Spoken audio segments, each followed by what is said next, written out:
Hi student, आज के इस लेक्चर में आप सभी का स्वागत है। आज हम स्टार्ट करेंगे एक नया यूनिट 4 केमिकल काइनेटिक्स, जिसको रासायनिक बल गतिकी कहा जाता है। आइए इसको समझते हैं स्टेप बाय स्टेप। वास्तव में रासायनिक बल गतिकी क्या होता है और इसके अंतर्गत हम किन चीज़ों की बात करते हैं। जैसे कि इसको जानते हैं हम केमिकल काइनेटिक्स अंग्रेजी में कहा जाता है। और ये जो केमिकल काइनेटिक्स है, इससे यदि हम अर्थ समझें तो केमिकल का अर्थ होता है केमिकल रिएक्शन, अर्थात हो गया रासायनिक अभिक्रिया। और उसी तरीके से काइनेटिक्स जो होता है, काइनेटिक्स जो ग्रीक भाषा होता है उसके काइनेसिस से लिया गया है। काइनेसिस जिसका अर्थ होता है स्पीड, या फिर इसी को बोल सकते हैं वेलोसिटी। अब स्पीड का अर्थ होता है गति और वेलोसिटी का अर्थ होता है वेग। अब यहाँ पे गति और वेग दोनों का अर्थ एक ही होता है। केमिस्ट्री में, फिजिक्स में इनके अर्थ होते हैं वो बदल जाते हैं, तो हम केमिस्ट्री के हिसाब से पढ़ेंगे। केमिकल शब्द की बात करूँ तो इसका अर्थ होता है केमिकल रिएक्शन, और काइनेटिक्स का बात करूँ तो इसका अर्थ होता है स्पीड। अर्थात हम वह रिएक्शन, या फिर मैं बोल सकता हूँ केमिस्ट्री का ऐसा ब्रांच जिसके अंतर्गत हम लोग कोई भी केमिकल रिएक्शन के स्पीड की बात करें, अर्थात कोई भी रासायनिक अभिक्रिया किस स्पीड से और कितना समय में हो रहा है, इसकी यदि मैं बात करूँ तब हम उसको बोलेंगे केमिकल काइनेटिक्स। अर्थात केमिस्ट्री का एक ऐसा ब्रांच जिसमें हम रासायनिक अभिक्रिया की स्पीड की बात करते हैं और स्पीड के बारे में हम पता कर लेते हैं। तो इस टाइप से इसका आप डेफिनेशन बना सकते हैं। यदि मैं स्पीड की बात करूं तो स्पीड के आधार पर हमारे पास रिएक्शन 3 टाइप के बन जाते हैं। स्पीड के आधार पर हमारे पास रिएक्शन 3 टाइप के बनेंगे, जिसमें से पहला यदि मैं बात करूं तो पहला होता है तीव्र अभिक्रिया, जिसको हम बोल देते हैं फास्ट रिएक्शन। इसी को हम बोल सकते हैं फास्ट रिएक्शन। अब फास्ट रिएक्शन की खासियत ये रहती है कि यह रिएक्शन इतना फास्ट होता है कि हमको पता ही नहीं चलता है। अर्थात इसको कंप्लीट होने में इतना समय लगता है 10⁻⁶ सेकेंड, मतलब बहुत ही स्पीड से रिएक्शन होता है। और चूंकि यह रिएक्शन बहुत फास्ट होता है, जिस कारण इस रिएक्शन को हम ऑब्जर्व नहीं कर पाते, देख नहीं पाते। अर्थात इस टाइप के रिएक्शन को हम स्टडी नहीं कर पाते हैं आसानी से, और इस यूनिट में हम इस टाइप का रिएक्शन कभी भी नहीं देखेंगे। तो यहाँ पे मैं बात करूँ तो इसको क्या लगता है, समय बहुत कम लगता है, क्योंकि फास्ट होता है, समय कम लगता है। और इसके अंतर्गत मुख्य रूप से आते हैं आयनिक रिएक्शन, अर्थात आयनिक अभिक्रिया।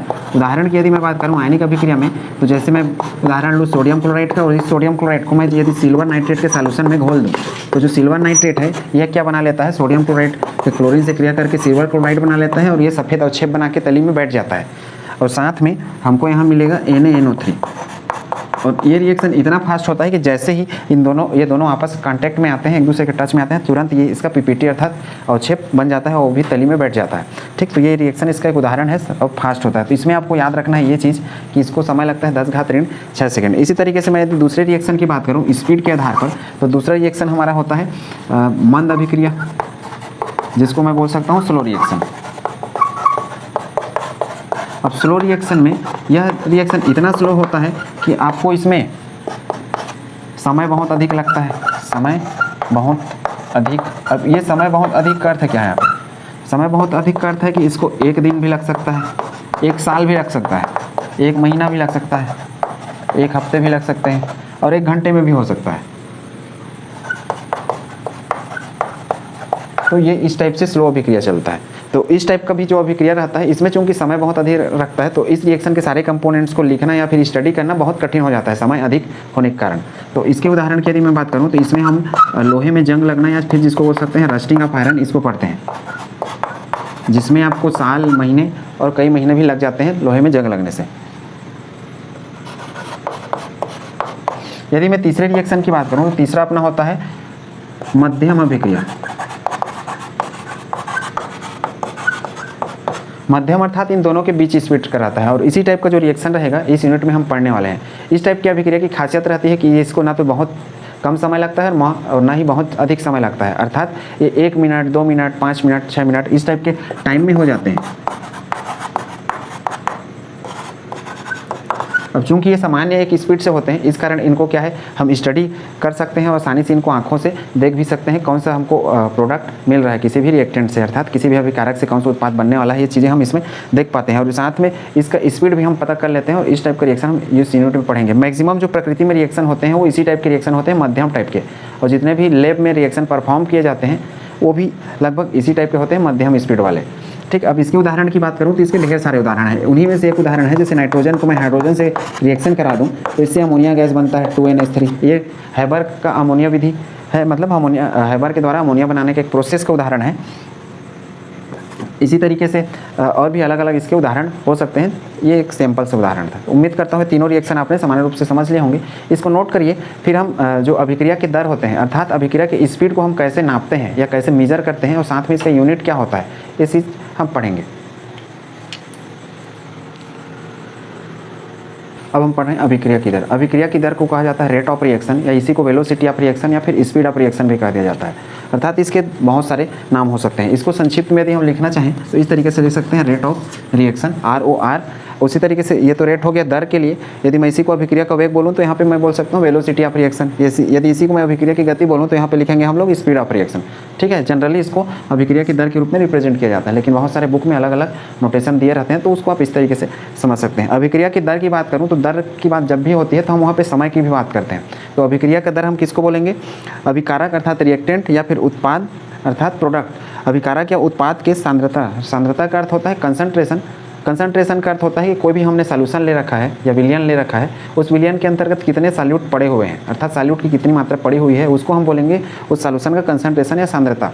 अब यहाँ पे अभिकारक या उत्पाद के सांद्रता या फिर दाब में समय के साथ होने वाला परिवर्तन, उसको हम बोलेंगे अभिक्रिया की दर। अब समय के साथ होने वाला परिवर्तन का अर्थ है कि जैसे जैसे समय आगे बढ़ते जाएगा अर्थात टाइम होते जाएगा, तो जो अभिकारक रहेगा अर्थात रिएक्टेंट रहेगा उसका कंसंट्रेशन क्या होता है, धीरे धीरे कम हो जाता है, और जो प्रोडक्ट रहता है अर्थात उत्पाद उसका कंसंट्रेशन समय के साथ धीरे धीरे बढ़ने लगता है, क्योंकि समय के साथ उत्पाद हमको मिलना प्रारंभ हो जाता है, और जो अभिकारक रहता है अर्थात रिएक्टेंट वो क्या होता है, घटने लगता है। अब यहाँ पर हमारे पास जो रिएक्टेंट हैं अर्थात अभिकारक और जो प्रोडक्ट है अर्थात उत्पाद, वो हमारे पास दो टाइप के हो सकते हैं।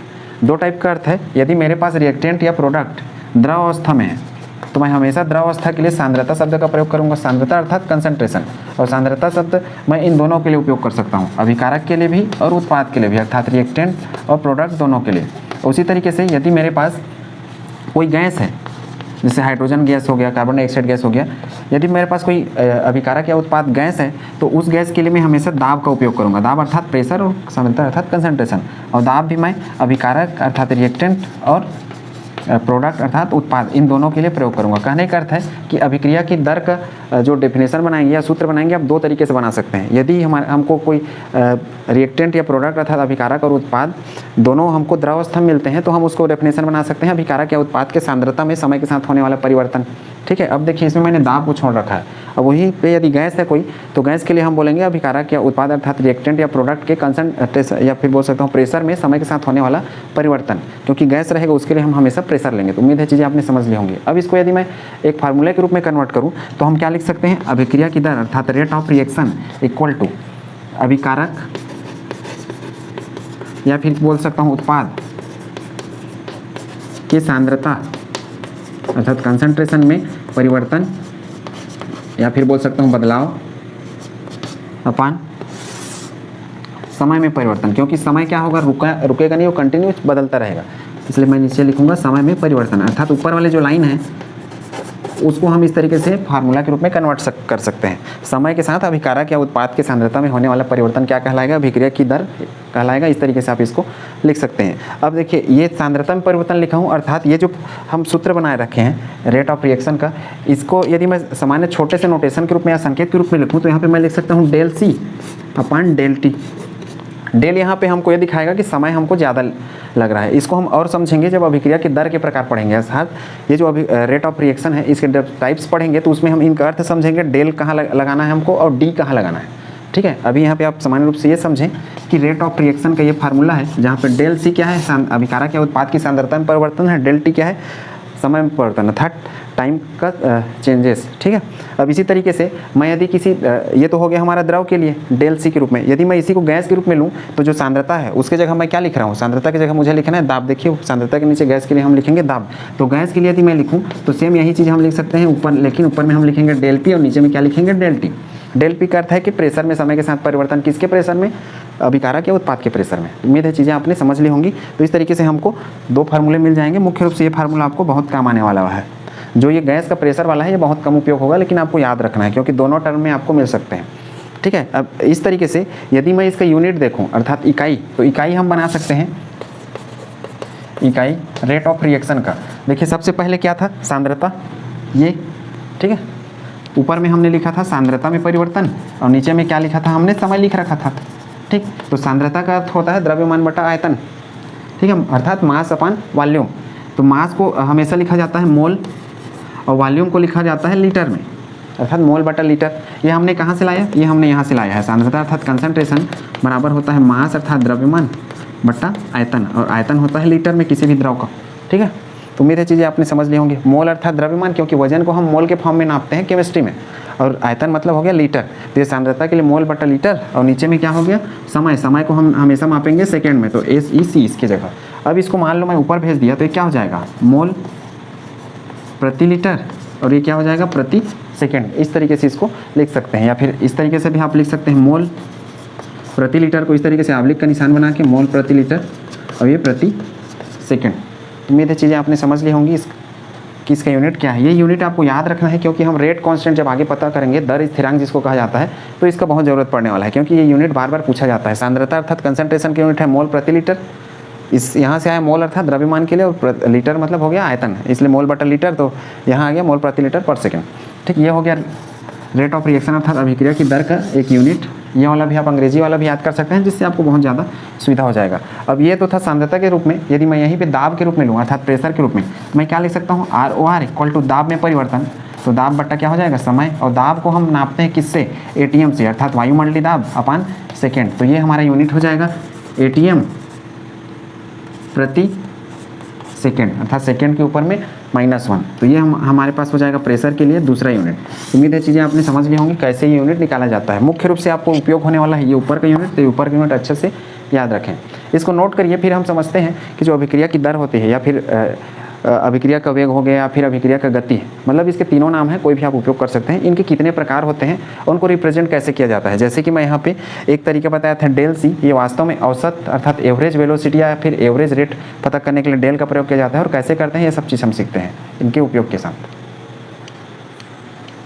अब हम पढ़ रहे हैं अभिक्रिया की दर के प्रकार, जिसमें सबसे पहले हम पढ़ रहे हैं औसत दर, जिसको एवरेज रेट कहते हैं। इसके बाद हम पढ़ेंगे तात्क्षणिक दर, जिसको इंस्टेंटेनियस रेट कहा जाता है। अब औसत दर की बात करूं तो औसत, जैसे कि हम जानते हैं कि सामान्य रूप से गणित में जब औसत निकालना होता है, तो जो भी डाटा दिए रहते हैं उनको सबको जोड़ के जितने डाटा की संख्या रहती है उससे हमको भाग देना पड़ता है। तो लेकिन केमिस्ट्री में हमको जब औसत दर अर्थात एवरेज रेट निकालना रहता है, तो इस तरीके से नहीं किया जाता है। यहाँ भी हम समय को जरूर ले लेते हैं औसत, लेकिन हम यहाँ पे क्या करते हैं, जो शुरुआत का हमारा डाटा है वो और अंतिम का डाटा, इन दोनों के बीच में जो गैप होता है, इसको एक दूसरे से माइनस करके पता करते हैं। और वो हम कैसे पता करते हैं वो हम देखते हैं। देखिए, यदि औसत वेग या जिसको एवरेज रेट कहा जाता है, इसके नोटेशन की बात करूं तो इसको हम RAV इस तरीके से रिप्रेजेंट करते हैं, और कहीं कहीं बुक में स्मॉल r और AV लिखा रहता है। AV का अर्थ यहाँ पे एवरेज होता है। और समान रूप से डेफिनेशन बनाएंगे तो जो हमारा पुराना डेफिनेशन था उसी आधार पर हम बना सकते हैं। हम यहाँ पे सिर्फ समय में औसत समय जोड़ देंगे, उसके बाद वो बन जाएगा। लेकिन आपको ध्यान ये देना है कि ये जो औसत वेग रहता है, औसत स्पीड किसी भी रिएक्शन का, उसमें हमको लंबा समय लेना पड़ता है, इसलिए लिखा है टाइम इंटरवल बहुत अधिक होता है। और समय अधिक का अर्थ है कि यहाँ पे मान लो पहले सेकंड पे कोई रिएक्शन स्टार्ट हुआ, उसके बाद उसको जाते जाते 10 सेकंड पे वो रिएक्शन खत्म हो रहा है, तो मुझे यहाँ से 1 से पूरा 10 तक इसके बीच का पूरा जो भी समय लगा होगा औसत समय, उसको मैं पता करूँगा। इस टाइप का अर्थात लंबा गैप रहेगा। लेकिन यहीं पर मैं जो दर का दूसरा प्रकार है जिसमें तात्क्षणिक दर होता है उसकी बात करूँ, तो वहाँ पर किसी निश्चित पॉइंट को कहा जाएगा कि इसमें कोई भी रिएक्शन है हमारा, वो कितना कंप्लीट हुआ है या कितना कंप्लीट नहीं हुआ है। जैसे मैं तात्क्षणिक दर की बात करूं अर्थात जिसमें तुरंत पूछा जाता है, तो उसमें जैसे 1 है और ये 10, इसके बीच में 4, 5 कुछ भी आया होगा, तो तात्क्षणिक दर में मैं सीधा पूछूंगा कि चौथे सेकंड में जो अभिक्रिया का स्पीड था या दर था वो क्या था। और औसत दर में हम ये देखेंगे कि पूरा 1 से 10 सेकंड के बीच में टोटल अभिक्रिया जब खत्म हुआ तो उसको कितना समय लगा होगा। ठीक, तो इसमें टाइम इंटरवल ज़्यादा रहेगा, और जो सेकंड इसका हम टाइप पढ़ेंगे उसमें टाइम इंटरवल अर्थात टाइम जो है वो कम लगेगा। अब इसको उदाहरण के द्वारा समझते हैं। जैसे मैं उदाहरण लेता हूँ, एक मेरा रिएक्टेंट हो गया अर्थात अभिकारक, जिसको R से रिप्रेजेंट कर रहा हूँ, और R से मुझे मिल गया प्रोडक्ट P अर्थात उत्पाद P मिल गया। ये हो गया अपना अभिकारक, और इससे हम क्या बना रहे हैं, उत्पाद P बना रहे हैं। अब इस तरीके से मेरे पास 2 केस बनेंगे। पहला केस की बात करूं अभिकारक की, अर्थात अभिकारक समय के साथ कितना घटा या कितना बढ़ा उसकी बात करूंगा, और दूसरे केस में बात करूंगा कि अभिकारक समय के साथ कितना घटा या कितना बढ़ा। पहले केस की बात करूं, ये फर्स्ट केस की, जिसमें हम क्या कर रहे हैं, जो अभिकारक है उसका स्पीड पता कर रहे हैं। उसी तरीके से हम दूसरा केस जब देखेंगे तो दूसरा केस में हम बात करेंगे उत्पाद कितना स्पीड से बन रहा है, अर्थात उस पार्ट का हम दर पता करेंगे। तो पहला में है अभिकारक की दर, या इसी को बोल सकते हैं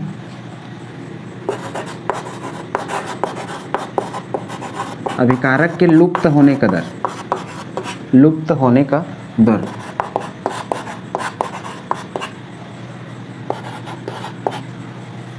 लुप्त होने का जो दर है उसको अंग्रेजी में कहा जाता है rate of disappearance, rate of disappearance.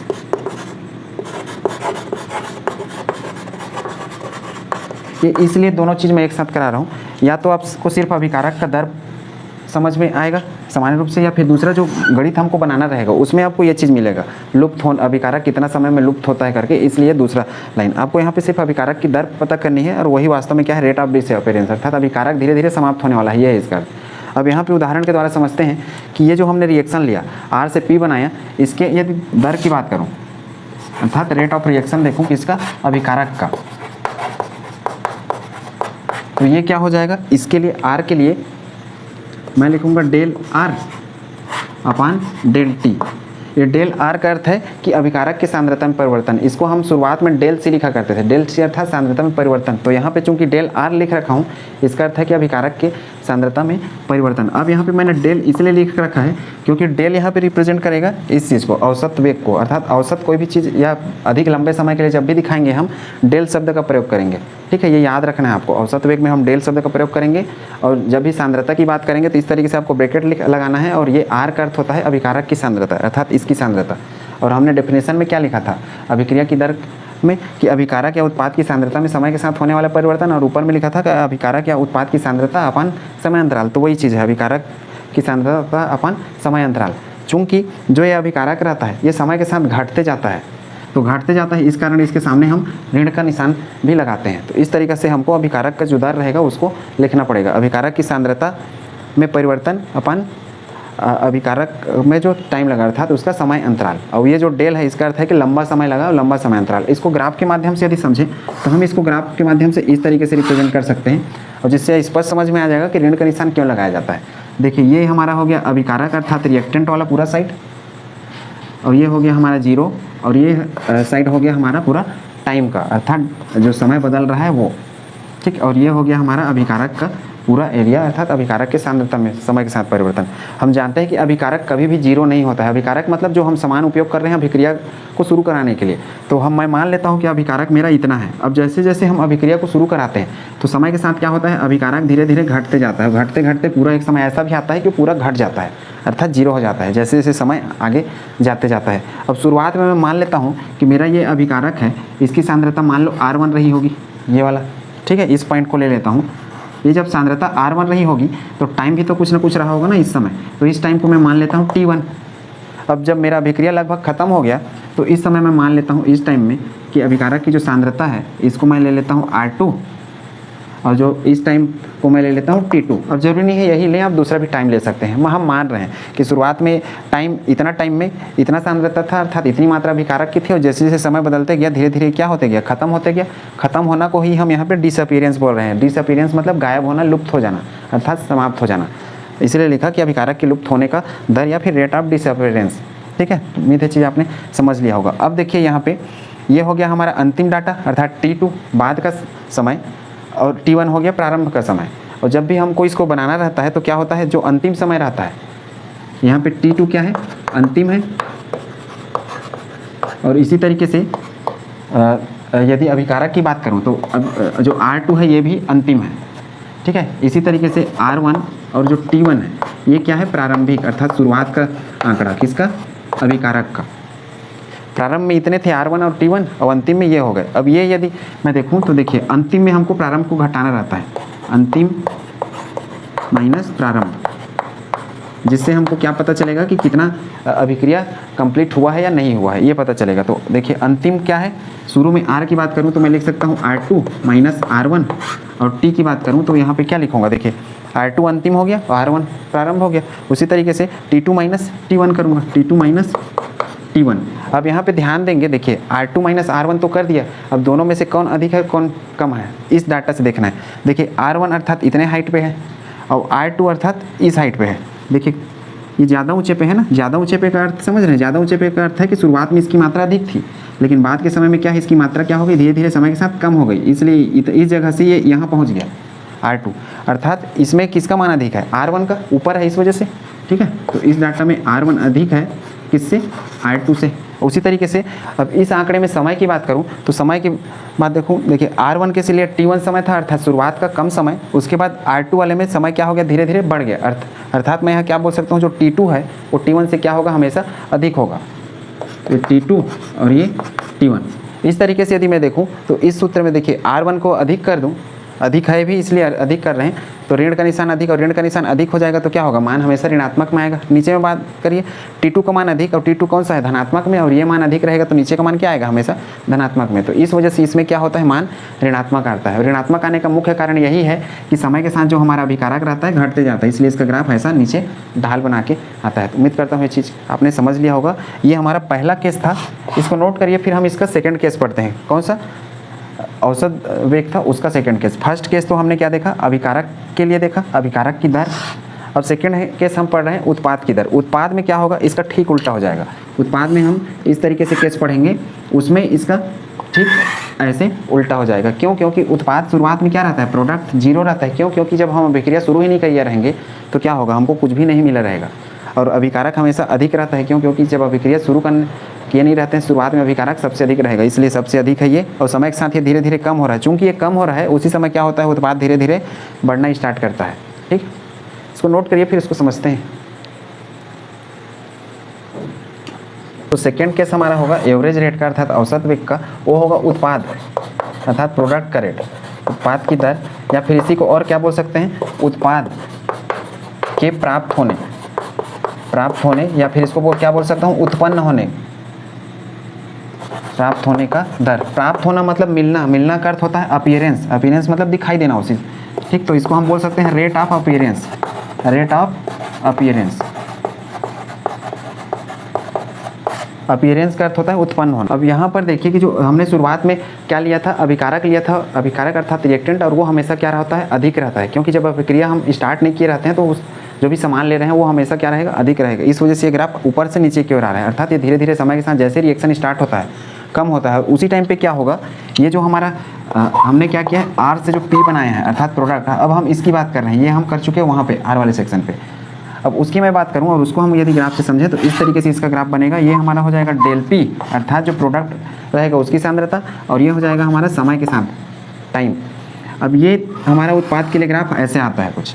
अब ऐसे आने का अर्थ है कि हमने शुरुआत किया जीरो से, उत्पाद जीरो हो सकता है। क्यों, क्योंकि जब हम अभिक्रिया शुरू नहीं किए रहेंगे तो ये जो रिएक्टेंट है अर्थात अभिकारक, इससे उत्पाद बनेगा ही नहीं, और बनेगा नहीं तो इसका मान क्या हो जाएगा, जीरो। इसलिए शुरुआत में जीरो। अब धीरे धीरे ये बढ़ते जा रहा है, बढ़ते जा रहा है अर्थात उत्पन्न हो रहा है, इसलिए मैं लिखा प्राप्त होने का दर या उत्पन्न होने का दर, इस तरीके से, जिसको रेट ऑफ अपीयरेंस बोल सकते हैं। चूँकि ये चीज़ धीरे धीरे घट रहा था इसलिए हमने इसमें नेगेटिव का निशान लगाया, और हमेशा याद रखना है जो अभिकारक वाला रहेगा उसकी स्थिति में ऋण का निशान लगाना है, और उत्पाद वाले में धन का। क्यों, क्योंकि अभिकारक घट रहा है और उत्पाद ये वाला धीरे धीरे क्या हो रहा है, बढ़ रहा है। अब शुरुआत में देखते हैं, शुरुआत चूंकि यहाँ से स्टार्ट हो रहा है, अब मैं यहाँ पे लगा के देख रहा हूँ रेट को।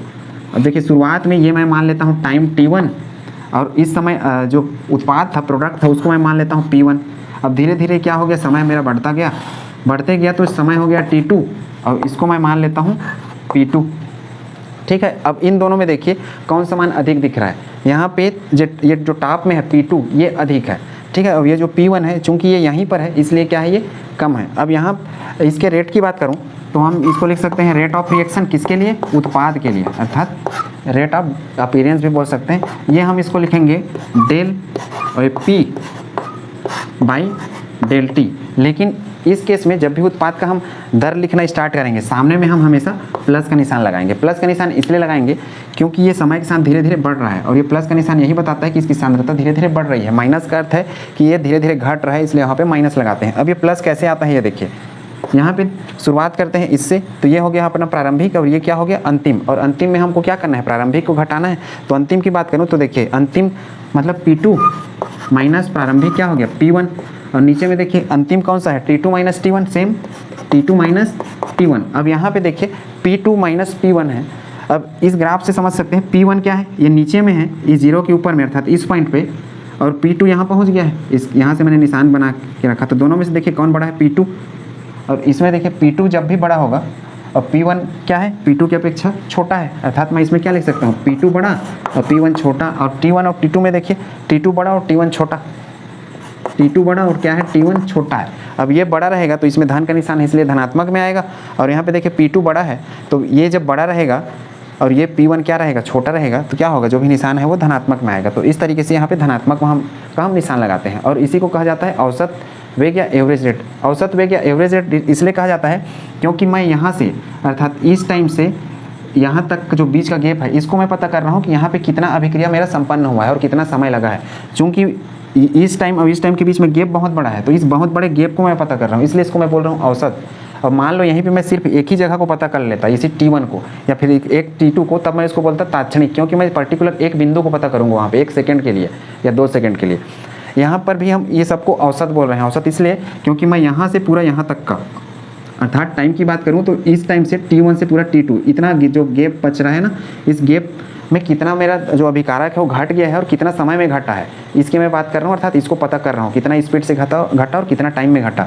और यहाँ पे मेरा जो उत्पाद है अर्थात प्रोडक्ट है T1 से T2 के बीच में इतने समय में कितना बढ़ा है, ये मैं पता कर रहा हूँ, इसलिए इनको हम बोल रहे हैं औसत वेग। उम्मीद है चीज़ आपने समझ लिया होगा कि ज़्यादा टाइम इंटरवल को पता करने के लिए हम औसत उपयोग करेंगे और कम के लिए हम इसका दूसरा प्रकार पढ़ेंगे, उसमें पढ़ेंगे। उम्मीद है चीज़ें आपने समझ ली होंगी। ये कैसे आता है प्लस में और वो वाला कैसे आता है माइनस में। प्लस का अर्थ यहाँ पे हमेशा उत्पाद बढ़ेगा, माइनस का अर्थ हमेशा अभिकारक घटने वाला है। दोनों को यदि मैं कंबाइंड बना दूँ अभिकारक और उत्पाद को, तो हमारा ये ग्राफ कुछ ऐसा दिखने लगेगा। ये ग्राफ देखिए, ये हो गया मेरा उत्पाद का और ये हो गया हमारा ग्राफ अभिकारक का। ये दोनों ग्राफ को हम यदि मिक्स करते हैं तो ये ग्राफ हमको ऐसा दिखने वाला है। ये वाला जो लाइन है ये किसके लिए है, प्रोडक्ट के लिए है, और ये वाला हमारा क्या है, रिएक्टेंट के लिए, और ये अपना क्या है, टाइम है।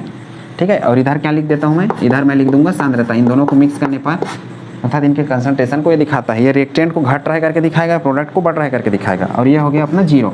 अब ये टाइम अर्थात इधर टाइम धीरे धीरे बढ़ते जाएगा एक्स अक्ष पे, और ये वाई अक्ष पे सांद्रता के बढ़ने को दिखा रहा है। तो उम्मीद करता हूँ दोनों चीज़ें आपने समझ ली होंगी। दो कंडीशन किसके, औसत वेग के, और कैसे दिखाए जाते हैं ये भी आपने समझ लिया होगा। औसत वेग अर्थात एवरेज जो वेलोसिटी है या फिर एवरेज रेट है वो हमेशा डेल के रूप में दिखाया जाएगा। डेल यहाँ पे बड़े टाइम इंटरवल या फिर बोल सकता हूँ लार्ज टाइम इंटरवल अर्थात अधिक समय अंतराल को दिखाता है। और यहीं पे मैं डी उपयोग करूँगा तो फिर इसका दूसरा प्रकार पढ़ेंगे हम लोग, तात्क्षणिक वेग, जिसको इंस्टेंटेनियस वेलोसिटी या इंस्टेंटेनियस रेट कहते हैं, उसके बारे में। इसको नोट करिए।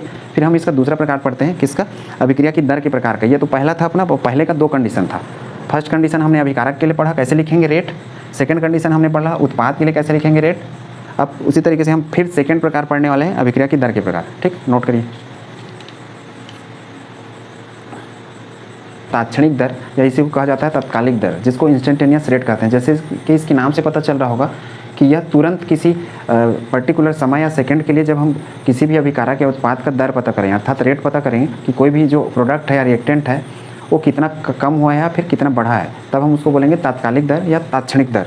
ठीक है, अर्थात इसमें हम जो समय रहेगा उसको हम बहुत छोटा इंटरवल लेंगे, वो 1 सेकेंड 2 सेकेंड इस तरीके से हो सकता है। इसके पहले जो कंडीशन था उसमें हमारे पास बहुत लंबा गैप रहता था दो समय के बीच में। यहाँ पे समय के बीच में कोई गैप नहीं रहेगा, डायरेक्ट हम इस पर्टिकुलर समय पर हमको दर पता करना है, इस तरीके से हम पता करेंगे। और ये इसी टाइप का जो दर होता है तात्क्षणिक दर, इसी प्रकार का ही दर हम इस लेसन में पूरा पता करने वाले हैं, जो भी न्यूमेरिकल क्वेश्चन आएगा उसमें। ठीक है, तो इसको आप ध्यान से देखें क्या होने वाला है। इसमें देखिए हम रिएक्टेंट ले रहे हैं, उससे हम बना रहे हैं प्रोडक्ट अर्थात अभिकारक से उत्पाद बना रहे हैं। उसी तरीके से हमारे पास अब दो कंडीशन बनते हैं। फर्स्ट कंडीशन में यदि अभिकारक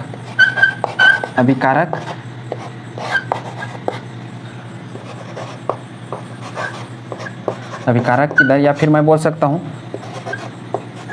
अभिकारक के लुप्त होने का दर, लुप्त मतलब गायब होने का दर। अब यहाँ पे दर में आप तात्क्षणिक दर भी बोल सकते हैं। औसत वाले केस में औसत, सिर्फ इनके निशान का फर्क रहता है, बाकी जो इनको लिखना रहता है वो जब लगभग एक ही जैसे रहता है। इसको हम ऐसा भी बोल सकते हैं रेट ऑफ डिसअपियरेंस।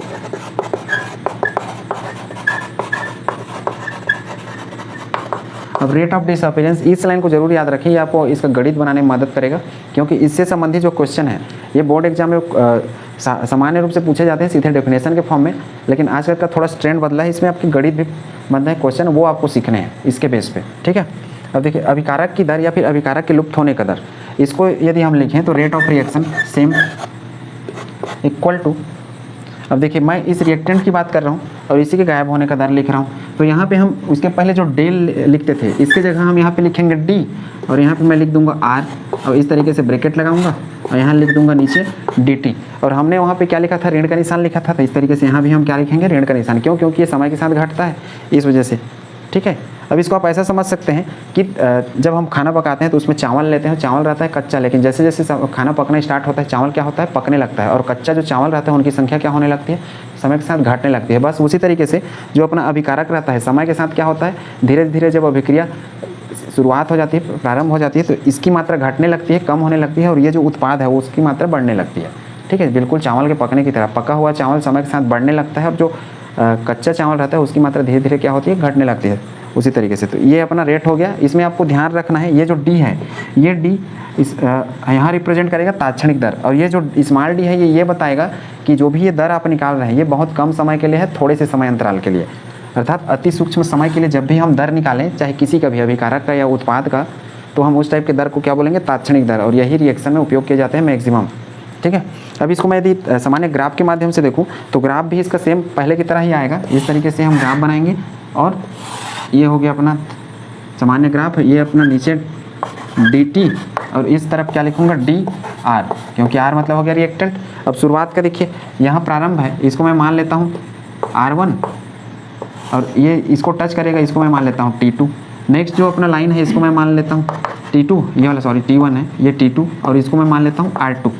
ठीक, अब इसमें यदि मैं बात करूं ये ऋण का निशान कैसे आया, तो देखिए हम हमेशा अंतिम अर्थात R2 अंतिम होगा यहाँ पे, और R1 क्या होगा, प्रारंभ, अर्थात शुरुआत हमने किया R1 से, अंतिम किस में कर दिया, R2 में। तो R2 को R1 से घटा दूंगा, R2 माइनस R1, और यहाँ पे क्या है, अंतिम T2 है तो T2 माइनस T1 कर दूंगा, T2 माइनस T1। अब यहाँ पे देखिए R2 माइनस R1, इस ग्राफ को देख के R2 कहाँ है, नीचे है इस लाइन में, और R1 क्या है, ऊपर, अर्थात R1 का मान क्या होगा, बड़ा होगा। तो यहाँ पे लिख सकता हूँ मैं R1 बड़ा और R2 क्या है, छोटा। इस केस में देखो तो T2 हमारा टाइम इधर चल रहा है, T2 अधिक और T1 क्या है, कम। तो यहाँ पे लिखूंगा मैं T2 अधिक T1 कम। अब देखिए R1 का मान यदि मैं इसमें बड़ा कर दूंगा तो ऋण का मान बड़ा हो गया ना, इसलिए ऋण का मान आएगा सामने। ये वास्तव में ऋण यही दिखाता है कि जो अभिकारक है समय के साथ घटता है, तो इसको इस तरीके से रिप्रेजेंट किया जाता है। हम इसमें ये दिखाना चाह रहे हैं कि जो डी है, ठीक है, ये जो डी है वो कम समय के लिए कितना परिवर्तन हुआ है, जो रिएक्टेंट है उसकी मात्रा रिप्रेजेंट करता है डी। अब यहाँ पे ये जो हम निकाले हैं ये तो औसत निकल गया, तो हम तात्क्षणिक किसको बोलेंगे, तात्क्षणिक हम बोलेंगे ये जो लाइन है हमारा, मान लो मैं पर्टिकुलर इस रेंज पे पता कर रहा हूँ, इस लाइन पे, तो इसको मैं बोलूँगा तात्क्षणिक। ठीक है, किसी एक पर्टिकुलर समय को, भले ही हम यहाँ ऋण का निशान लगा रहे हैं उससे फ़र्क नहीं पड़ने वाला है। ये जो पर्टिकुलर कोई एक समय रहेगा, इस समय के लिए यदि मैं कोई दर निकाल रहा हूँ, इस दर को मैं बोलूँगा तात्क्षणिक दर।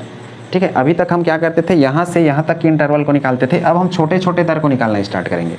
मतलब ये जो बहुत बड़ा गैप बन रहा है ना, ये T1 और T2, ये T1 और T2 इसी के बीच में बनेगा छोटा गैप। ठीक, तो उम्मीद है चीज़ें आपने समझ लिया होगा। ये ग्राफ इसलिए इंपॉर्टेंट है क्योंकि आपको तात्क्षणिक समझना है। तात्क्षणिक मतलब एक पर्टिकुलर समय पर, अर्थात इस समय पर कितना खत्म हुआ हमारा अभिकारक, ये बताएगा ये ग्राफ।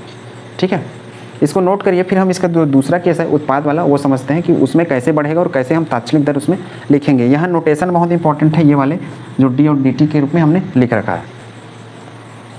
सेकंड केस ठीक इसके उल्टे में होगा। सेकंड केस की यदि मैं बात करूँ तो सेकंड है अपना उत्पाद, इसको हम क्या बोलते थे, रेट ऑफ अपीयरेंस, उत्पाद की दर, अर्थात रेट ऑफ प्रोडक्ट, या फिर उत्पन्न होने की दर, या फिर क्या बोल सकता हूँ, रेट ऑफ अपीयरेंस। ठीक, रेट ऑफ अपीयरेंस को हम कैसे लिखेंगे, रेट, ये मैं लिखूंगा डी।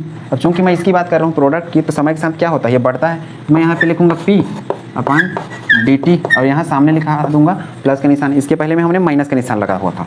अब यहाँ पे यदि मैं इसके दर की बात करूँ तो सामान्य रूप से ऐसा सीधा सा वही डायग्राम रहेगा ऐसा, और यहाँ पे मैं पर्टिकुलर किसी एक समय की बात कर रहा हूँ, इस पर्टिकुलर, इसको मैं बोलूँगा तात्क्षणिक, तात्क्षणिक। ठीक, यहाँ पे ये जो बड़ा गैप है, ये वाला जो गैप है, ये बता रहा है वास्तव में यहाँ पे औसत को। ठीक, यहाँ पे औसत और तात्क्षणिक दोनों में बनाया हुआ था, और ये जो बीच का है ये बता रहा है तात्क्षणिक को। तात्क्षणिक मतलब हम किसी एक पर्टिकुलर एक निश्चित सेकंड के लिए, समय के लिए पता कर रहे हैं दर, अर्थात 5वें सेकंड पे कितना स्पीड था किस अभिकारक के खत्म होने का और उत्पाद के बनने का। क्यों, क्योंकि समय के साथ अभिकारक क्या हो रहा है, घट रहा है, उत्पाद क्या हो रहा है, धीरे धीरे बढ़ रहा है। तो ये मैं यहाँ पे लिखूँगा dp, ये हो जाएगा dt। ठीक, बाकी इस तरीके से नोटेशन का आवश्यकता आपको नहीं पड़ेगा। तो उम्मीद है चीज़ें आपने समझ ली होंगी। आपको याद ये रखना है कि उत्पाद वाले केस में हमेशा प्लस का निशान लगेगा, अभिकारक वाला केस में हमेशा माइनस का। अभिकारक वाले अर्थात रिएक्टेंट के केस में माइनस इसलिए क्योंकि वो घटता है, प्रोडक्ट वाले केस में हमेशा बढ़ता है, इस वजह से वो क्या रहेगा, प्लस का निशान लगेगा। तो उम्मीद करता हूँ चीज़ें आपने समझ ली होंगी। इसको नोट करिए। फिर हम रेट ऑफ रिएक्शन अर्थात अभिक्रिया की दर को कैसे दिखाते हैं, अर्थात कैसे शो करते हैं, कोई रिएक्शन जब दे देता है तो उसमें समझते हैं, फिर इसके क्वेश्चन करते हैं। ठीक है,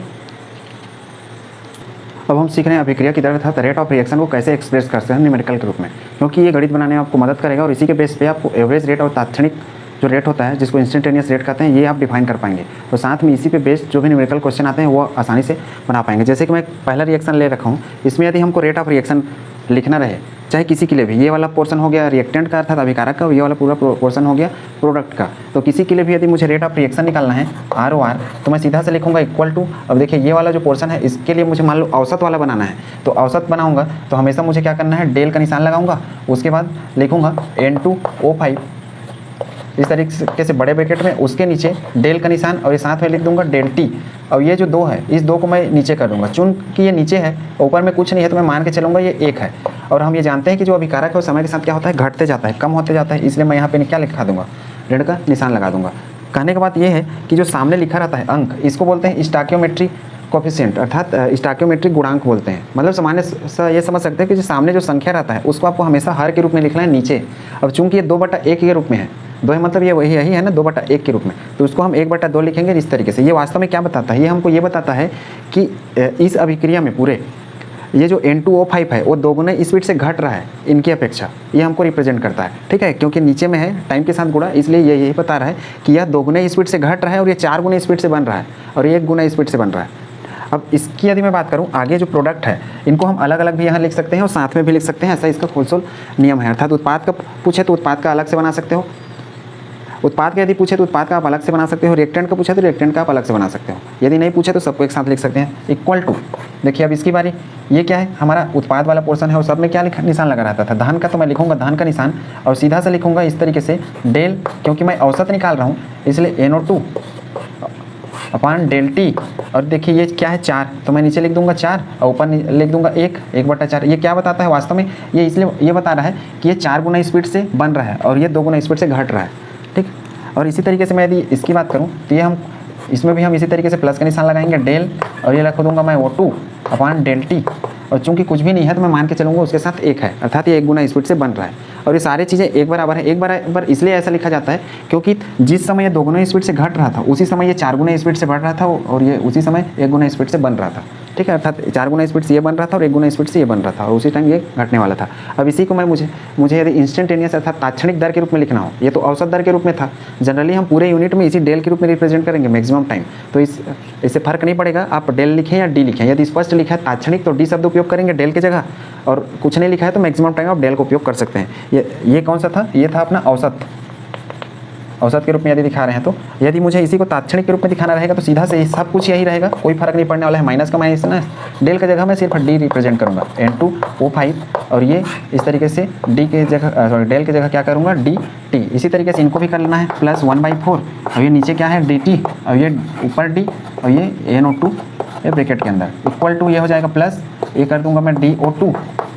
बड़ा ब्रैकेट हमको ये बताता है सांद्रता को, बड़ा ब्रैकेट आपको हटाना नहीं है, बिना बड़ा ब्रैकेट के इसका अर्थ बहुत कुछ बदलने वाला है। तो बड़ा ब्रैकेट यहाँ सांद्रता अर्थात कंसंट्रेशन को बताता है, इनके इस साइड में कंसंट्रेशन बताएगा, रिएक्टेंट का इस साइड पे कंसंट्रेशन बताएगा, प्रोडक्ट अर्थात उत्पाद का कंसंट्रेशन या सांद्रता इस बड़े ब्रैकेट के अंतर्गत इस साइड पे रख रहे हैं और सब में प्लस का निशान, अभिकारक वाले में सब में माइनस का निशान, ठीक।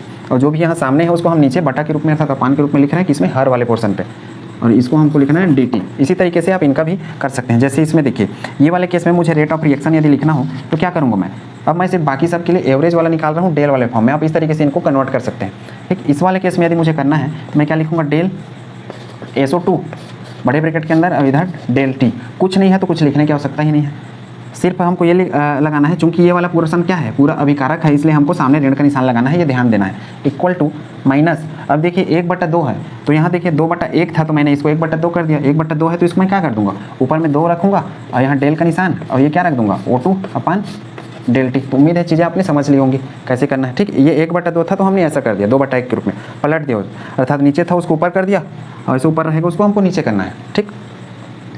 इसी तरीके से इसकी मैं बात करूँ तो इसको ऋण डेल SO3 ब्रैकेट में और ये डेल टी। इसी तरीके से बाकी को भी आप कर सकते हैं। इसका रेट ऑफ रिएक्शन यदि निकालना हो कैसे निकालेंगे इसको बनाकर देखिए। इसी तरीके से इसको अभी हम बना सकते हैं, रेट ऑफ रिएक्शन कैसे लिखेंगे, डेल और ये N2 रखूँगा इस तरीके से और ये डेल टी, चूँकि ये क्या है अभिकारक अर्थात रिएक्टेंट का पोर्शन है इसलिए प्लस का निशान लगा दूंगा, इक्वल टू सॉरी ये वाला माइनस का निशान लगा दूंगा, क्यों, क्योंकि ये घटता है समय के साथ, और इधर माइनस, इसी तरीके से यहाँ पर डेल रखूँगा H2 और ये क्या लिखा है 3 और इसको मैं इसके नीचे 3 रखूँगा और ऊपर में क्या कर दूँगा एक को लिखे या न लिखे उससे फ़र्क नहीं पड़ता, ये सिर्फ ये दिखाने का काम करता है कि जो ये H2 है वो 3 गुने स्पीड से घट रहा है और ये 1 गुना स्पीड से घट रहा है, और जिस समय ये घट रहे थे उसी समय ये 2 गुना स्पीड से बन रहा है, ये बताता है वास्तव में। ठीक है, और इसी तरीके से NH3 की यदि मैं बात करूँ तो NH3 को मैं ऐसा लिखूंगा डेल NH3, और ये नीचे क्या है, ये सामने 2 लिखा है तो 2 लिख दूंगा, ये डेल T। चूँकि ये क्या है अपना उत्पाद वाला पोर्शन है इसलिए सामने निशान लगा दूंगा प्लस का, अर्थात ये 1/2 हो जाएगा, ये 1/3 हो जाएगा माइनस के साथ, और ये माइनस के साथ क्या हो जाएगा डेल N2 अपन डेल T। तो उम्मीद करता हूँ रेट ऑफ रिएक्शन लिखना आपने सीख लिया होगा। ये जो शुरू का पोर्शन है जो अभिकारक वाला, इसको रेट ऑफ डिसअपीयरेंस भी बोलते हैं। डिसअपीयरेंस मतलब गायब होने का दर, ऋण निशान वाला गायब हो रहा है।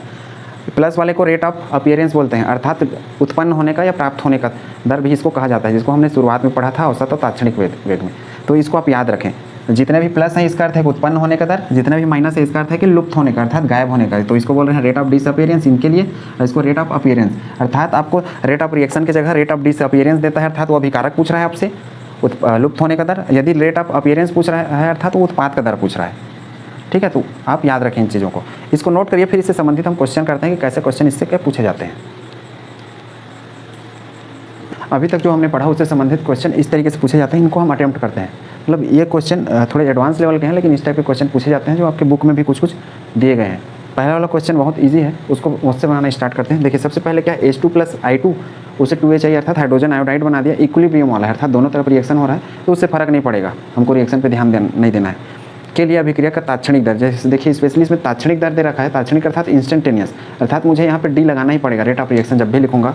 तो मैं इसके लिए लिख रहा हूँ, जब पहला क्वेश्चन है उसका आंसर हम कैसे बनाएंगे, रेट ऑफ रिएक्शन, अर्थात इसका मुझे चूँकि तात्क्षणिक दर निकालना है जिसको इंस्टेंटेनियस रेट कहते हैं, और इसको हम इस तरीके से लिख सकते हैं रेट और इधर आई एन का अर्थ यहाँ इंस्टेंटेनियस रेट होता है। अब देखिए यदि इनका मैं रेट लिखना चाहूँ तो चूँकि हम तात्क्षणिक दर निकाल रहे हैं इसलिए हम यहाँ पे डी लिखेंगे, स्मॉल डी। अब यहाँ पे स्मॉल डी और यह हो गया H2, अर्थात ऊपर वाला पोर्शन क्या हो गया, अभिकारक की सांद्रता अपन क्या हो गया टाइम, और चूँकि तात्क्षणिक दे रखा है इसलिए हम स्मॉल डी उपयोग कर रहे हैं।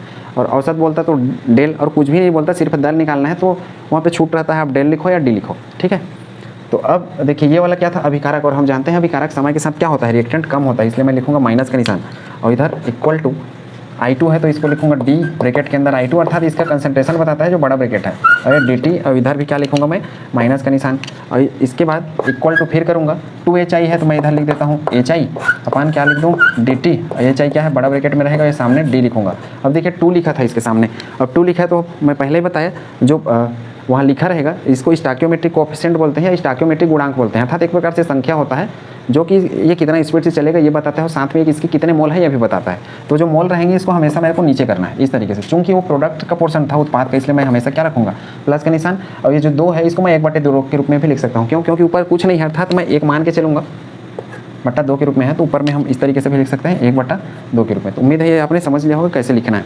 अब कभी कभी क्या है वस्तुनिष्ठ जो प्रश्न होते हैं इसमें क्या करता है, ये रिएक्शन दे देता है और ये जो ऑप्शन होते हैं इनको पूछ देता है, 2 का रिलेशन दे देगा, 2 का रिलेशन अर्थात इसको गायब कर देगा, इन दोनों को दे देगा कौन सा रिलेशन सही है करके, और तीनों बराबर है, इसका अर्थ है कि dH2/dt अर्थात निगेटिव निशान के साथ dI2/dt माइनस, ये मैं 2 को भी लिख सकता हूँ और इन दोनों को भी लिख सकता हूँ, वो भी सही माना जाएगा क्योंकि तीनों बराबर है। तो कोई 2 रिएक्शन को हम लिखेंगे तो उनके बीच में रिलेशन हमको समझ में आ जाएगा, अर्थात कि इनके बीच में सही संबंध है करके भी पूछ देता है क्वेश्चन। ठीक, तो ये तो अपना पहला टाइप का था। दूसरा टाइप का जो क्वेश्चन है वो थोड़ा अलग है। ये पहले टाइप के क्वेश्चन में कैसा रिलेशन पूछता है ये देखिए, पहले टाइप के क्वेश्चन में कभी कभी क्या है ऑप्शन में ये दे देगा H2/dt, ये निगेटिव का निशान, और इधर दे देगा प्लस dHI/2dt, तो ये भी अपना रिलेशन सही माना जाएगा। क्यों, क्योंकि इसके अकॉर्डिंग तो ये सही है क्योंकि तीनों बराबर है। ठीक है, वो मैं एक सामान्य लिख रखा हूँ तात्क्षणिक दर को लिखे करके, लेकिन यदि रिलेशन की बात करूँ तो ये रिलेशन भी सही है, तीनों देगा तीनों सही है, दोनों देगा तो दोनों सही है। ठीक है, उम्मीद है चीज़ें आपने समझ ली होंगी, अर्थात आपको वहाँ पे थोड़ा सा बुद्धि लगा के क्वेश्चन को अटेम्प्ट करने होते हैं। ठीक, इसको नोट करिए। फिर दूसरा टाइप का जो क्वेश्चन है उसको करते हैं, और दूसरा के जैसे ही तीसरा क्वेश्चन है तो दूसरा को अच्छे से कर लेते हैं, फिर तीसरा आसानी से बन जाएगा। क्वेश्चन दूसरा क्वेश्चन में क्या लिखा है, N2O5 से NO2 बना और हाफ O2 बना है। अब इस अभिक्रिया के लिए N2O5 के लुप्त होने की दर, N2O5 क्या है, ये अभिकारक है, लुप्त का अर्थ समझ रहे हैं डिसअपीयरेंस, अर्थात ये गायब होने की दर, ये है इसका अर्थ। ठीक है, लुप्त का अर्थ क्या है यहाँ पे डिसअपीयरेंस होने की दर ये दी हुई है 6.25 × 10⁻³ मोल प्रति लीटर प्रति सेकंड। ये एग्जाम्स में पूछे जाते हैं नीट या जेईई लेवल के इस टाइप के ही। तब NO2 और O2 के निर्माण की दर, NO2 और O2 के निर्माण अर्थात ये चीज़ गायब होगा तो बनेगा क्या, NO2 और O2 बनेगा। तो इनके बनने का जो स्पीड है या दर है वो पता करिए, इसके गायब होने का दर दिया है उसकी सहायता से। ठीक है, अब इस टाइप के क्वेश्चन को हम कैसे करेंगे वो देखिए। सबसे पहले मैं रिएक्शन लिखता हूँ N2O5 और इससे लिखूँगा 2NO2 plus half O2। Reaction कुछ भी हो सकते हैं, जब भी पूछेगा मान लो इसके गायब होने की दर, तब इधर दे देगा, कोई भी चीज़ बना है उसके उत्पन्न होने की दर, किसी एक का दे देगा, सबका नहीं देगा। ठीक है, तो उस टाइप के क्वेश्चन को कैसे करना है उसको देखिए। सबसे पहले रिएक्शन लिखना है, रिएक्शन लिखने के बाद क्या करेंगे, इनका सबका दर निकालेंगे, रेट ऑफ रिएक्शन। अब जैसा भी दर निकालें उससे फर्क नहीं पड़ता, डेल वाला निकालें या डी वाला, मैं डेल वाला ही निकाल लेता हूँ। N2O5 मैं क्या लिखूँगा, माइनस का निशान डेल N2O5 इस तरीके से, बटा क्या लिखूँगा, डेल टी इक्वल टू, ये क्या है, ये हमारा उत्पाद अर्थात प्रोडक्ट वाला पोर्शन है, तो मैं लिखूँगा यहाँ पे प्लस हाफ डेल NO2 बड़े ब्रैकेट के अंदर, इधर डेल टी, और इधर क्या लिखूँगा फिर इक्वल टू, चूँकि ये क्या है हाफ O2 और ये वाला पूरा पोर्शन क्या है मेरा प्रोडक्ट का, प्रोडक्ट हमेशा क्या है, उत्पाद बनते रहता है, अधिक होता है, इसलिए हम प्लस का निशान लगाते हैं हमेशा प्लस। और 1/2 है तो इसको मैं 2 को ऊपर भेजूंगा, जैसे कि इसके पहले हमने रिएक्शन को कैसे लिखना है उस तरीके से हमने सीखा हुआ था, तो 2 को ऊपर भेजूंगा तो ये हो जाएगा 2, और ये O2 लिखूंगा इसको इस तरीके से, और ये जो डेल है, ये डेल तो मेरे को लगाना ही है यहाँ पे डेल, और ये 2 हम यहाँ पे इस तरीके से लिखेंगे बटा डेल टी, अर्थात 1/2 है वो 2/1 हो जाएगा इस तरीके से, और 2/1 है वो 1/2 इस तरीके से, अर्थात घात यहाँ दिया है वो नीचे आ जाएगा और ऐसा दिया है वो ऊपर चला जाएगा, इसके उल्टा में अंश वाला हर बन जाएगा, हंस हर वाला अंश। देखिए ये हर है तो उसको हमने अंश के फॉर्म में लिखा है, और ये वाला अंश के फॉर्म में था 2/1 के रूप में, तो इसको हमने 1/2 के रूप में लिखा है।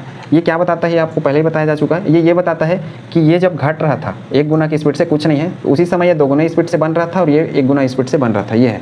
और तीनों इसलिए बराबर है क्योंकि जिस समय ये काम हो रहा था उसी समय दोनों के भी काम हो रहे थे कुछ ना कुछ। अब यहाँ पे देखिए क्वेश्चन में क्या दे रखा है, N2O5 के लुप्त होने का दर। अब N2O5 के लुप्त होने का दर अर्थात इसके, और लुप्त होने अर्थात डिसअपीयरेंस जो होता है उसके लिए हम ये लिखेंगे कि N2O5 के लुप्त होने का दर का, समझ रहे हैं, ये इसका मान दिया है वास्तव में इस चीज़ का, ये इसको बोलते हैं हम लोग लुप्त होने का दर।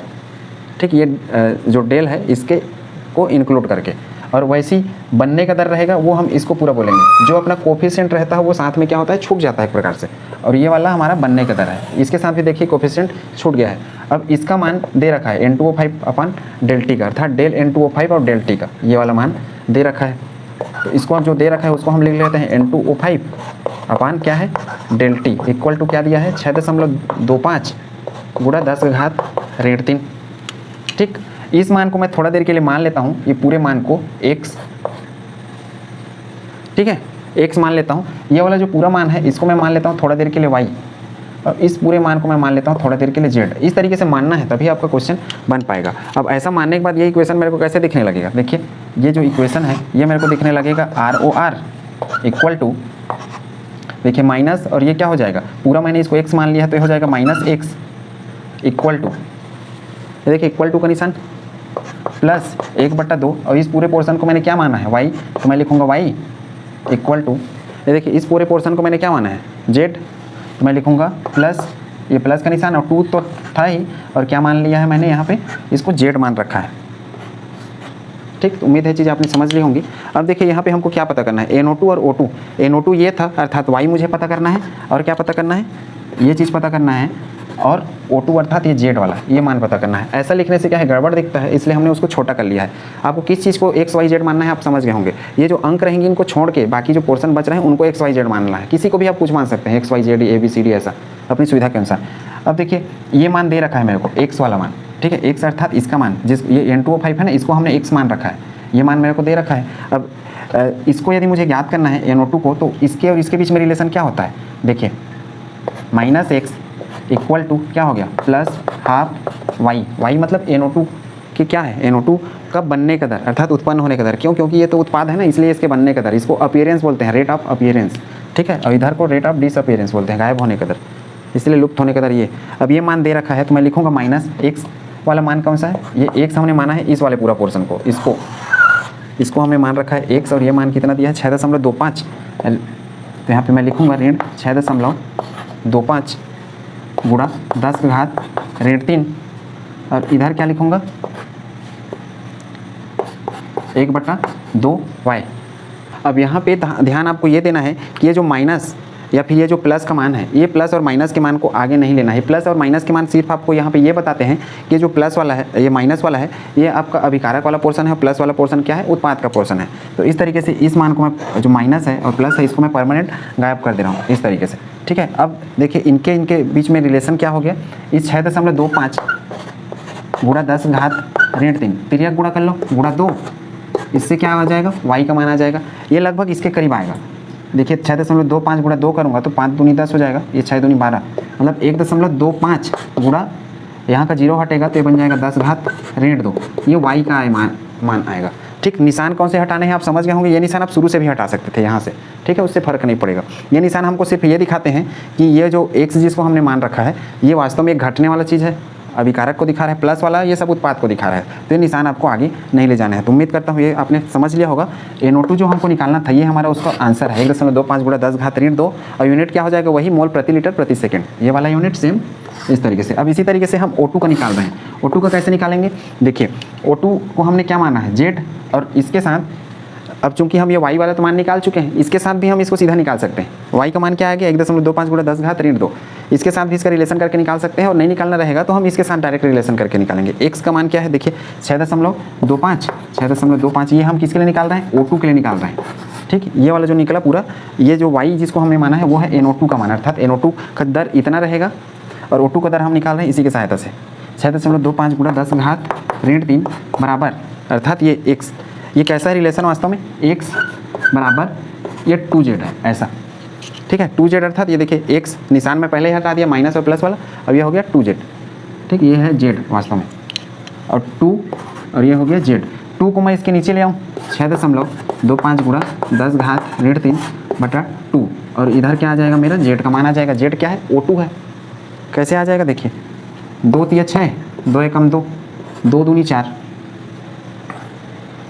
अरे 2 पंचे 10, ये हो जाएगा पूरा 10 घात ऋण 3, ये आ जाएगा जेड का मान। यूनिट क्या हो जाएगा, मोल पर लीटर पर सेकंड। उम्मीद करता हूँ ये क्वेश्चन बनाना आपने सीख लिया होगा। सबसे पहले क्या करना है, इस तरीके से लिखना है, जो रेट ऑफ रिएक्शन रहेगा उसको, इन अंकों को छोड़ के बाकी को एक्स वाई जेड मान लेना है। जो भी पूछता है उसके बीच में जो दिया है मान, उसका रिलेशन करना है। जैसे सबसे पहले हमने ये किया, ये तीनों को हमने इस फॉर्म में लिख लिया। उसके बाद सबसे पहले एक्स और वाई के बीच में, क्योंकि हम NO2 का निकाल रहे थे, उसको वाई मान लिया है हमने, इसलिए ये वाले पूरा पोर्शन को वाई मान के हम इस तरीके से निकाल रहे थे। निशान उनका हटाना है आपको परमानेंट इस तरीके से। और उसी तरीके से O2 का, चूंकि ये वाई निकल गया था तो इससे भी हम निकाल सकते थे। 1.25 गुणा 10 घात ऋण 2 से मान वही आता, यही वाला सेम, यहाँ से भी निकालते, इसके साथ रिलेशन निकाल के, तो भी देखिए निकाल के दिखा रहा हूँ दूसरे तरीके से। देखिए यहाँ पे क्या दिया है, वाई का मान ये वाला 1.25 गुणा 10 घात ऋण 2 दिया है, तो मैं लिखूंगा 1/2 गुणित 1.25 गुणा 10 घात ऋण 2, और इसको मेरे को निकालना है तो मैं लिखता इसको 2z, इसके नीचे ये कर देता, ठीक है, अर्थात बटा 2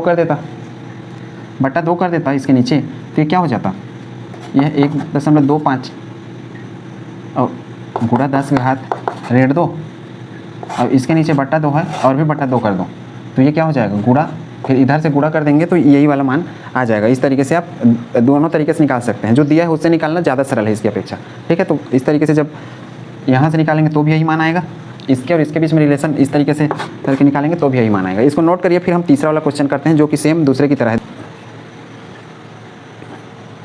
देखिए तीसरा क्वेश्चन में क्या दिया है, N2 3s2 लिखते हैं, सेम वही लिखना है, N2 3s2, इससे बना रहे हैं 2NH3, ठीक है। अब इसका चूंकि D के फॉर्म में दे रखा है, वैसी दर लिख देते हैं, rate of reaction equal to, ये तो जानते ही हैं, DN2 अपन क्या लिखेंगे, dt एक है तो एक को लिखने की आवश्यकता नहीं है, चूंकि ये क्या है, अभिकारक है इसलिए ऋण का निशान इक्वल टू, फिर माइनस का निशान क्या है, 3 है तो 1/3 लिखूंगा, और ये H2 लिख दूंगा, और नीचे क्या है dt, इधर ये इस साइड है एरो के, अर्थात ये कौन सा है, माइनस के बाद इधर हो जाएगा प्लस, क्योंकि ये चीज़ क्या है, बनने वाला है, उत्पाद है, उत्पाद में हमेशा क्या लिखते हैं प्लस, इसको लिखूंगा 1/2 NH3, हो जाएगा अपना dt। तो इस तरीके से अपना रिएक्शन मिल गया। पहला स्टेप यह हो गया। दूसरा स्टेप क्या करना है, देखिए इसमें कुछ अंक नहीं दिया है, इसको मैं मान लेता हूँ x, इसको पूरा मान लेता हूँ y, अंक को छोड़ दे रहा हूँ, इस पूरे को मान लेता हूँ मैं z। इस तरीके से मुझे रिलेशन मिल जाएगा -x equal to -1/3 y equal to plus 1/2 z। यहाँ प्लस माइनस माइनस इससे कोई फर्क नहीं पड़ने वाला है, वो निशान आपको सिर्फ ये बताएंगे ये घट रहा है, ये भी घट रहा है और ये वाला बढ़ रहा है। अब यहाँ पे हमको क्या पता करना है, देखिए DH2/dt, DH2 कौन सा है, ये देखिए DH2, ये यहाँ पे हमने D नहीं लगाया, ये DH2/dt, ये क्या है ये पता करना है, अर्थात ये वाला DH2/dt इसको पता करना है, मतलब ये कम होने का दर अर्थात लुप्त होने का इसका दर पता करना है। अब ये कैसे पता करेंगे, इसको हमने क्या मान रखा है y, अर्थात इस y को हमको पता करना है।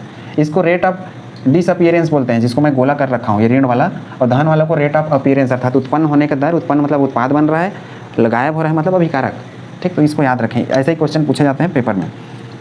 अब x का मान दे रखा है, x किसका मान दे रखा है, NH3 का। NH3 का मान कितना है 2 × 10⁻⁴। अब इसको हमने क्या माना है z। अब इस z का मैं इस y के साथ रिलेशन निकाल लेता हूँ, ये पूछा नहीं है तो इसको बनाने की आवश्यकता नहीं है, जो पूछ रखा वही बनाएंगे। ठीक, क्या लिखूँ मैं 1/3 y की जगह y हमने किसको माना है H2 वाले को, जिसको हमको निकालना है, इक्वल टू ये देखिए प्लस 1/2 z का मान क्या है, z वास्तव में क्या है NH3 मतलब 2 × 10⁻⁴ गुणा 2 × 10⁻⁴। ठीक, ये प्लस और माइनस के निशान आपको हटा देने हैं, परमानेंट इसका ज़रूरत नहीं पड़ने वाला है। ठीक, ये भले ही लिख दिया, देखिए 2 का 2 से कट, क्या आ जाएगा वहाँ पे, ये हो जाएगा 1/3 y इक्वल टू 10⁻⁴। इस 3 को इसके साथ गुणा कर सकता हूँ ना, तो y क्या आ जाएगा, y इक्वल टू 3 × 10⁻⁴ मोल पर लीटर पर सेकेंड। ये इसका क्या है, ये है स्पीड किसका, y का, घटने का दर। ये बनने का दर था किसका, NH3 का, और इसका घटने का दर। अब इसी के सहायता से हम N2 का भी पता कर सकते हैं। N2 का कैसे पता करना पड़ेगा, सीधा ये जो y का मान दिया हुआ है, y अर्थात इसका, इसके साथ हम रिलेशन निकाल लेंगे, इसका तब क्या निकल जाएगा हमको, ये x का मान निकल जाएगा। ये किसके लिए निकाल दिया हमने, H2 के लिए निकाल लिया। अब इसी तरीके से यदि मुझे निकालना हो, जो शुरू में N2 दिया है इसका, तब कैसे निकालूंगा, N2 के लिए देखिए क्या है रिलेशन, -x इक्वल टू जो मान दे रखा है उसी के साथ देखो, इक्वल टू प्लस 1/2 z। ठीक है, प्लस 1/2 z। आप इससे भी निकाल सकते हो, देखो -x इक्वल टू प्लस 1/2, सभी एक बराबर है, इसलिए 2 के साथ रिलेशन आसानी से आप निकाल पाएंगे। ये माइनस और ये प्लस हटा देना है, x का मान क्या आ जाएगा 1/2, और z का मान रखिए, z अर्थात इस NH3 का क्या दिया है 2 × 10⁻⁴, तो 2 × 10⁻⁴। ठीक है, 2 और 2 कैंसिल आउट, तो x का मान आ जाएगा 10⁻⁴ मोल पर लीटर पर सेकेंड। ये किसका मान आ जाएगा, x, ये आ जाएगा अपना नाइट्रोजन का, लेकिन ये पूछ नहीं रखा था, इसलिए हमारा आंसर हो गया ये हाइड्रोजन वाला, क्योंकि हाइड्रोजन पूछ रखा है। तो उम्मीद करता हूँ क्वेश्चन आपने बनाना सीख लिया होगा। आज के लिए बस इतना ही। नेक्स्ट टॉपिक में हम बात करेंगे कि अभिक्रिया की दर को प्रभावित करने वाले कारक, और साथ में हम वेग स्थिरांक और जो भी इसके आगे के रूल्स हैं वो सब पढ़ने वाले हैं। ठीक है, आज के लिए बस इतना ही। Thank you.